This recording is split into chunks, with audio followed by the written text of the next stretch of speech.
electricity.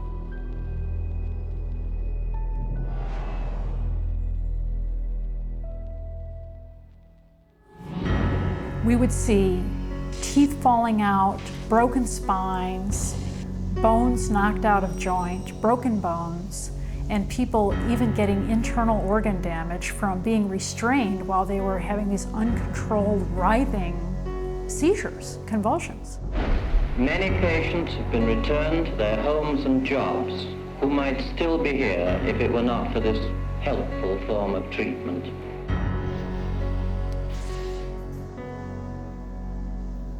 Having successfully sold brain damage as a cure, psychiatrists searched for even more precise ways of targeting the brain. This was jump-started in 1848 when an explosion blew a steel rod straight through the head of Vermont railway worker Phineas Gage. While Gage survived, his personality was dramatically altered. 70 years later, Portuguese neurologist Egas Moniz would try to obtain a similar result by drilling into a patient's skull and squirting pure alcohol directly into the brain, killing the tissue of the frontal lobes. Moniz called this new procedure a lobotomy. Dr. Walter J. Freeman would become lobotomy's most infamous practitioner.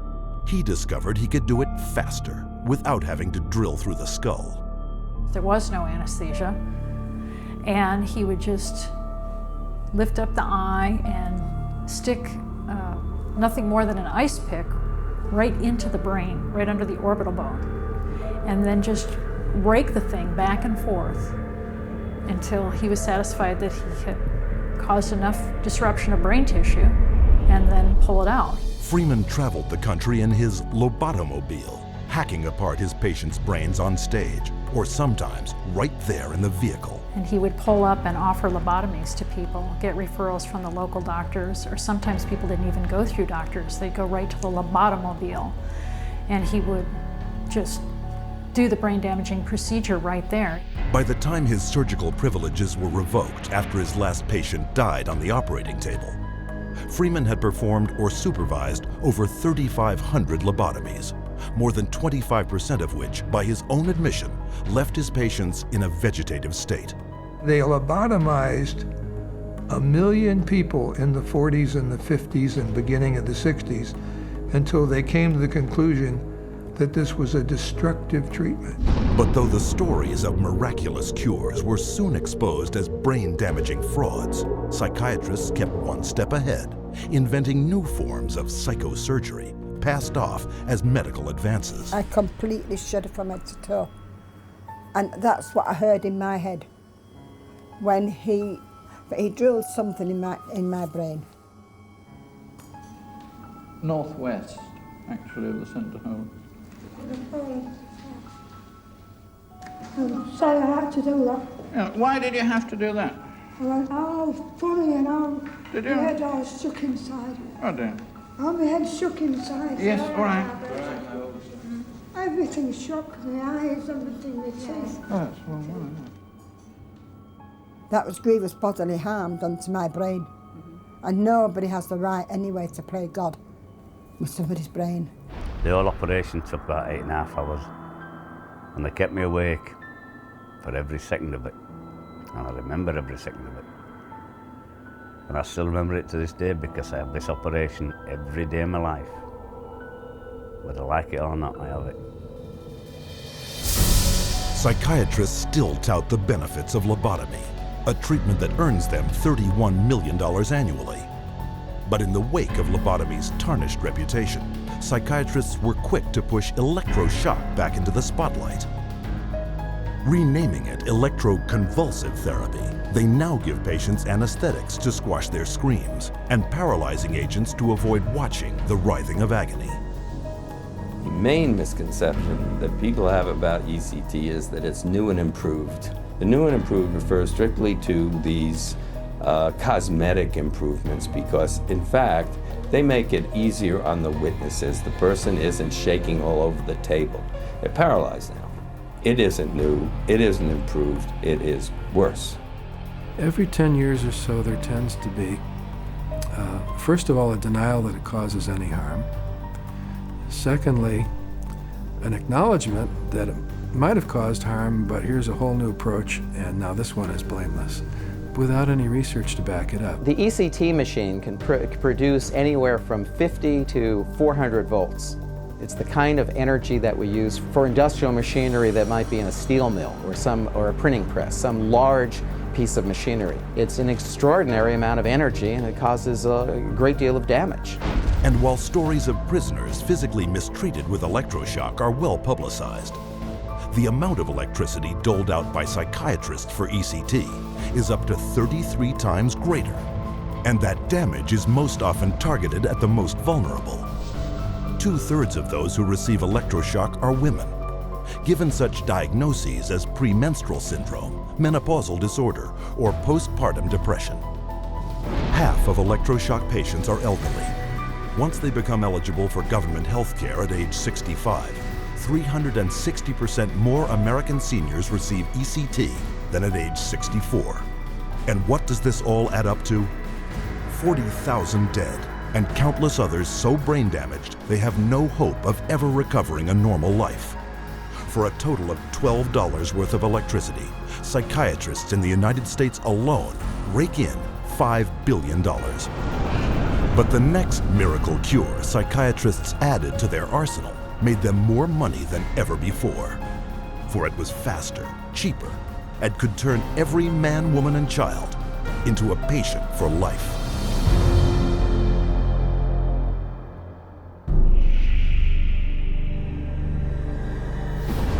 By the early 1950s, psychiatrists discovered their next miracle cure.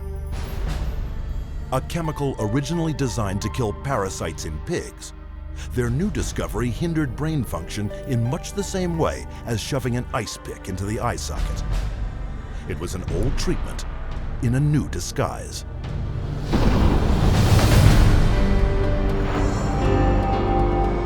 With the advent of these new tranquilizing drugs, it seems not too much to say that we're on the verge of an entirely new era in the treatment of mental illness.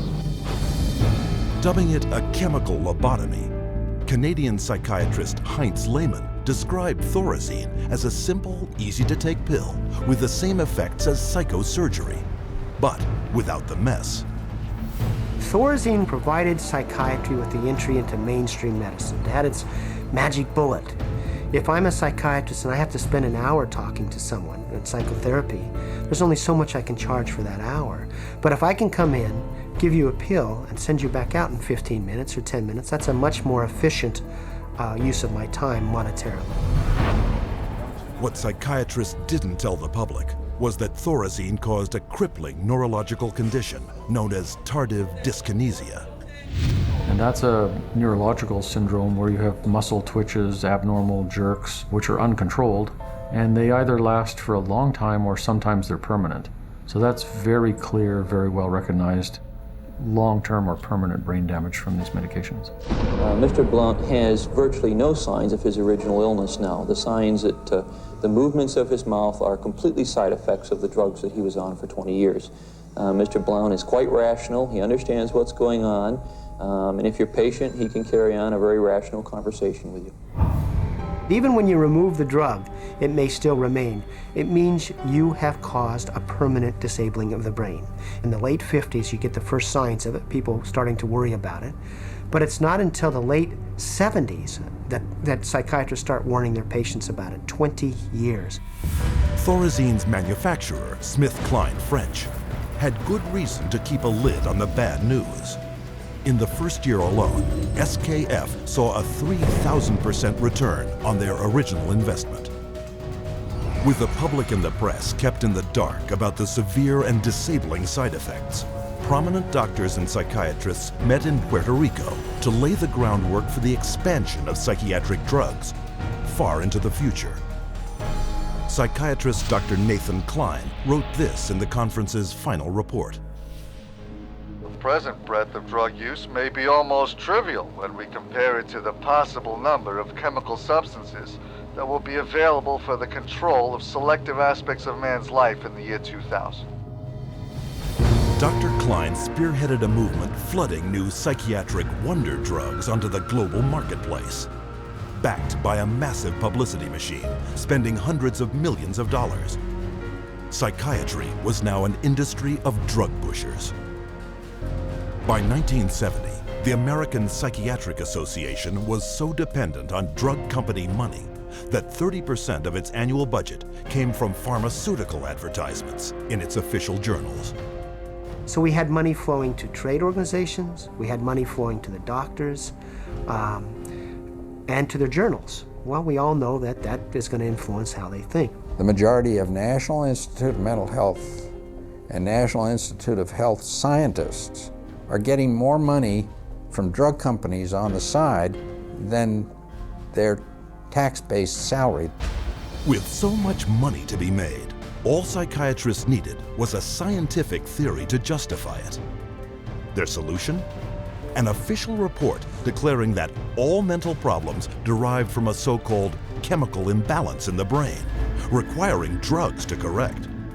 This chemical imbalance is one of the greatest fallacies ever foisted upon patients and the public. There is no chemical test to show an imbalance related to any psychiatric disease, whether it's depression, anxiety, what have you. The chemical imbalance is for the benefit of the psychiatrist. It has to be there so that psychiatrists can treat it. But fraudulent chemical imbalance theories could not hide the mounting evidence of common and terrifying side effects, such as akathisia. Akathisia is like an extreme inner nervous agitation. People describe it as wanting to crawl out of their own skins. And this happens with great frequency, and it is absolutely, totally well understood to be associated with suicide and violence and homicide. After years of these reported side effects and cases upon cases of violence, self-mutilation, and death, in 1991, health experts, legislators, and the public finally forced the FDA to order an investigation. I know with absolute certainty that if Charles had any idea of the side effects of Prozac, he would never have taken it. I had two sons, David Lee, age 8, Billy 16, wife 20 years, all gone. I'll tell you why. After being on Prozac for 21 days, my wife shot and killed both of these two boys right here. She turned the gun to herself and shot herself twice. I took the 9mm automatic, sat down on the bed and put the gun to my head. And I blew a 4-inch hole out the back of my arm instead of my head. Thank God I was a lousy shot. Had someone looked further into Prozac, steps could have been taken to avoid it. What was supposed to be an unbiased hearing was a panel of psychiatrists, the vast majority with personal financial ties to pharmaceutical companies. They basically couldn't find an expert, a doctor, a psychiatrist, at a leading medical school who basically in some way or another didn't have a consulting agreement, hadn't taken money from the pharmaceutical companies. I do not find from the evidence today that there is credible evidence to support a conclusion that antidepressant drugs cause the emergence and/or the intensification of suicidality and/or other violent behaviors. 500 deaths, 33 murder cases, and over 20,000 adverse side effects. Would you like to tell me why this drug is still on the market? Is there an alliance, an unholy alliance between the psychiatric community, the pharmaceutical industry, and the FDA? And the answer is yes. This unholy alliance became all too apparent in 1997, when pharmaceutical companies persuaded the FDA to allow them to advertise directly to the public, with psychiatrists providing medical endorsement. And in just 3 years, sales of psychiatric drugs skyrocketed, almost 2.5 times. When the numbers of violence and suicide victims shot through the roof, public outrage finally forced the FDA to issue warning labels on antidepressants. But by then, 13 years had passed, billions of dollars had been made, and psychiatrists were marketing their next wonder drugs. Over 8% of the world's population has now taken psychiatric drugs, backed up by fake science and endorsed by regulators who are bought and paid for. Their harmful medications gross nearly $27 billion a year. And while psychiatrists were finding a way to diagnose and drug every person on the planet, On another front, they were continuing their assault on our most personal freedoms.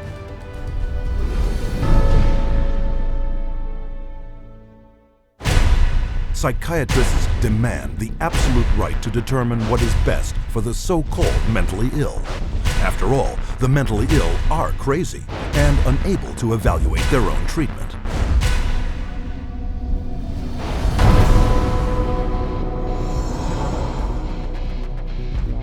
To enforce their authority over others and keep their institutions filled at profitable levels, psychiatrists use a method called involuntary commitment. When you go to a real doctor, say a family doctor or a cardiologist, a patient always has the right to refuse treatment. So there is no such thing as involuntary treatment when it comes to clinical medicine as practiced by real doctors. Psychiatrists, of course, believe that people can be treated against their will. In 1956, psychiatrist Winfred Overholser presented a plan to Congress intended to take involuntary commitment to a whole new level. The plan: purchase 1 million acres of Alaskan wilderness, build a huge mental asylum, and change the commitment laws so that anyone could be shipped off with no more than a simple nod from a psychiatrist. The bill sailed through the House of Representatives, but when the public caught wind of the plan, they became enraged, referring to it as Siberia, USA. The bill was quickly struck in the Senate. But while the death of the Siberia bill put a stop to their large-scale plans, involuntary commitment still remained the most effective and profitable method for filling psychiatric institutions. Again, the person has committed no crime and has no trial and is sent directly to a mental hospital, which is really a prison. How many people go to an insane asylum and say, please lock me up? Doctors don't lock up anybody. Psychiatrists lock you up. Even children can be taken from their parents with little legal recourse. They just invaded our home. They came in with officers. Our kids were scared. You know, they come in with pieces of paper and say, you're giving us your kids. And it's like, you know, how can they just come in and do that? She said, you could be arrested for medical neglect. And I said, but how was that when, you know, this is my child? And I see that he doesn't need that much medication. Why would you threaten me with something like that? At 10 p.m., 2 policemen and 2 social workers came to my house and took all 4 of my kids away. Once committed to psychiatric hospitals, patients are drugged and restrained.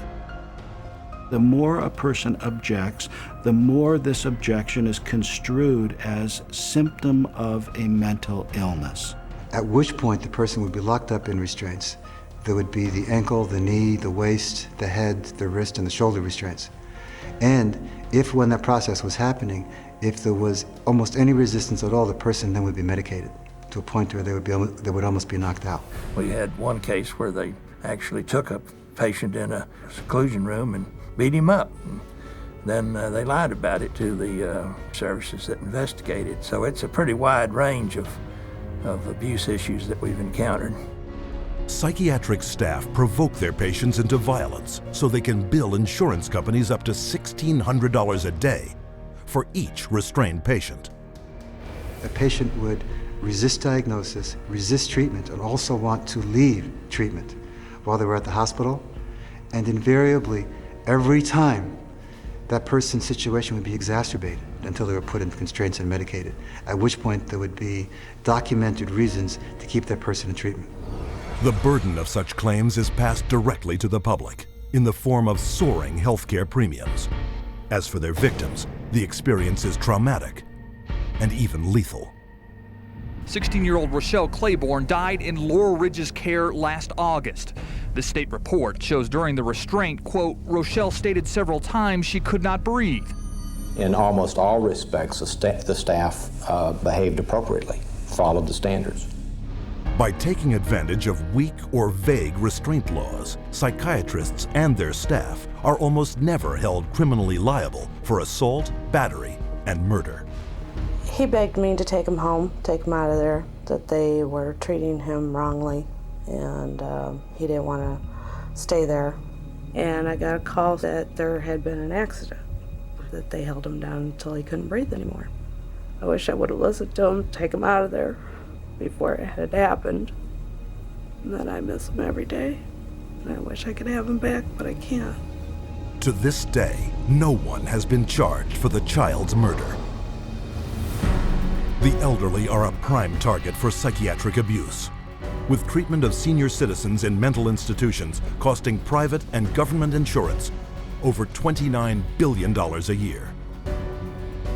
Unwarranted commitment has occurred that wouldn't have occurred if the people hadn't had insurance. The proof of that pudding is generally in how fast they get out once the insurance runs out. Involuntary commitment is a form of psychiatric slavery, where persons are treated as if they're property and they are deprived of liberty, and people are making money in the process. As long as we have involuntary mental hospitalization, psychiatry is a prison work. It's a crime against humanity. It is not medicine. Every minute of every day, someone is involuntarily committed to a psychiatric institution. And if you think this is something that can't happen to you or someone you know, think again. Every 75 seconds, someone in America has been committed against their will. And with over $1 trillion allocated to U.S. hospitals since 1965, psychiatrists have carved out for themselves a lucrative commercial enterprise, hidden behind a dubious interpretation of the law. But all too often, psychiatrists commit crimes too blatant to be ignored.